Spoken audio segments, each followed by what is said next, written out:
What's going on, Throne Army? Joe here, and today we have a custom setup heading to Christoph in Germany. It is an STX Stallion 700 with a custom die and a custom pocket.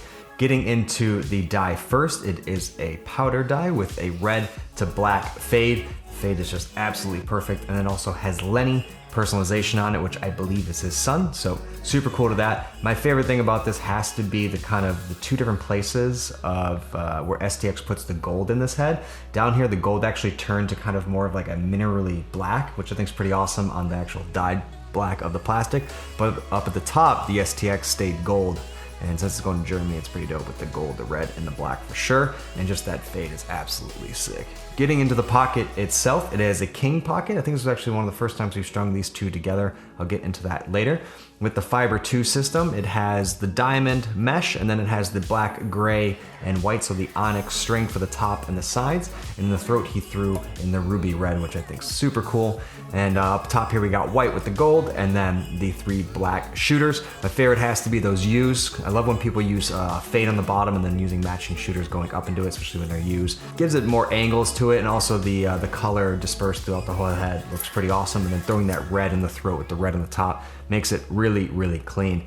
This isn't my favorite combination between head and pocket, just because the STX isn't very offset and it's very kind of flat in the top. So if you try to put a high pocket in it, the king, it really isn't a high pocket, it's more of a mid-high.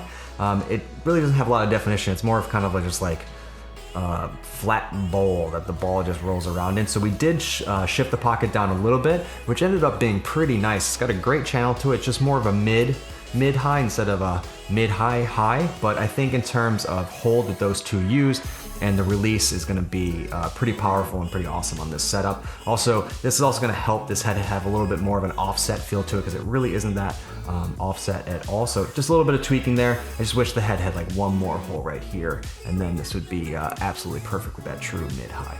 Also, I wanted to talk about the Fiber 2 string. We'll be getting in a bunch of reviews in at the mail after purchases of the Fiber 2 system. And a lot of people have absolutely loved everything. And then a few people have said they have some issues with the Fiber 2 string in terms of actually cutting it and tipping it. So we wanted to talk a bit about that. It is made of a different material than any other string currently on the market. And the reason we did that was when we were making the mesh, we realized that we could make the mesh very strong and very light, but that the regular string was kind of a weak link because the mesh would actually tend to rip it because it was so abrasive. So we wanted to make a string that was equally as strong as the mesh. Also, it's a lot lighter and it's a breeze to string. So first up, you want to get a real pair of scissors. If you're a stringer and you don't have a real pair of scissors, you're just not doing it right.